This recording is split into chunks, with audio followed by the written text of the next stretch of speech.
You know how you think you're not good at something, and boom, everybody starts telling you that you are very good at it. And then you're like, okay, how did I just do that?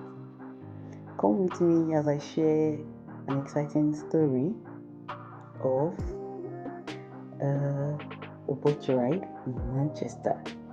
So the ride started at the Salford Keys with boarding, and then we sailed along the river Irel, Manchester Canal, obviously, exploring this remarkable city. The city of Manchester is known for a lot of things, just from the Industrial Revolution to the cultural and historical view. Like these waterways, starting from the Suffolk Keys, which was one of the busiest inland docks in Britain. And I can imagine ships from across the world unloading their cotton, their timber, their food, and machineries here. But as time goes by, due to the decline of shipping, the docks just fell silent. And I think that has to be around 1970s. But guess what?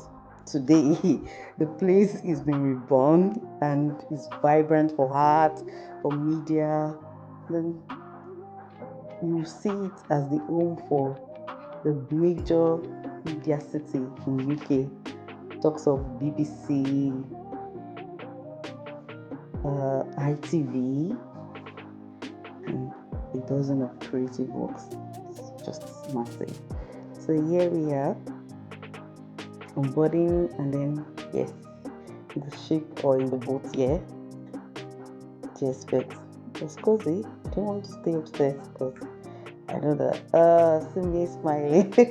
I know that the wind may be just too much for me to bear here. So I really enjoyed it. It's a good one. It's really a good one. And some people start upstairs, then some of us have to stay because it's not everybody that likes the cold. Anyways, so going now just beyond the outdoor, you see this Coronation Street. If you are really familiar, it's one of this amazing soap. It's one of Britain's longest running soap opera.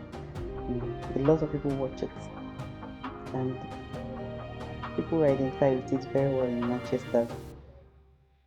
And there is this silver lining building. I think it's the Imperial War Museum North. Symbolizes a lot of things, conflicts, things that has to do with the war.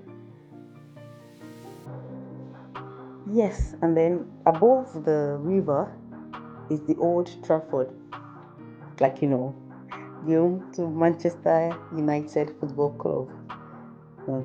Manchester United Football Club can fit over 74,000 and is one of the iconic stadiums in the world. People come all over to just view that place.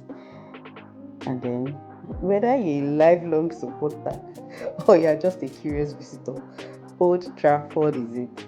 Like, truly, it's the theatre of dreams, And, not just in any other, I was just trying to remember as much as I can remember. The trip was really exciting. And then, learned to learn a lot about this great city, this Manchester. So there's the Monarch Docks, as we're told in the 90s and in the early 20s, it was striving for industrial ports, cargo ships from across the globe. They helped to power the Manchester factories and the warehouse.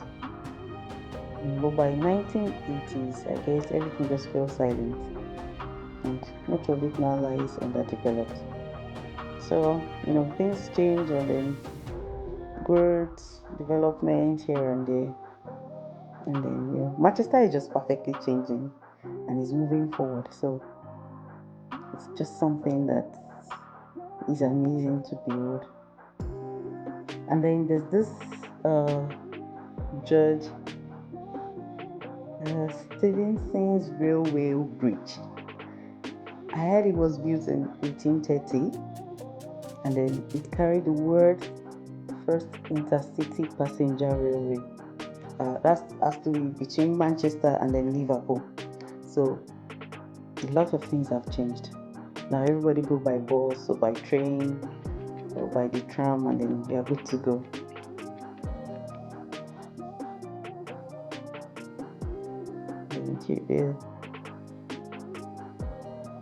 So moving forward, this river, is it highway now? Is an historical core of Manchester. Tall brick warehouses, like in the 19th and the 20th century, they filled with cotton bales from America, India, and they had famous mills. Manchester was also known as, I think, they call it cotton police or something, because they had workshops of cottons and the likes, and mills. But all of it now, they've changed it to modern apartments, offices, and creative spaces. Then there's this Manchester spinning fields or something. Spinning fields, Manchester is a financial district, international law firms, global banks, luxurious apartments. Yeah, just if you look over the river, you see some of this iconic architectural work. Has to do with lots of apartments.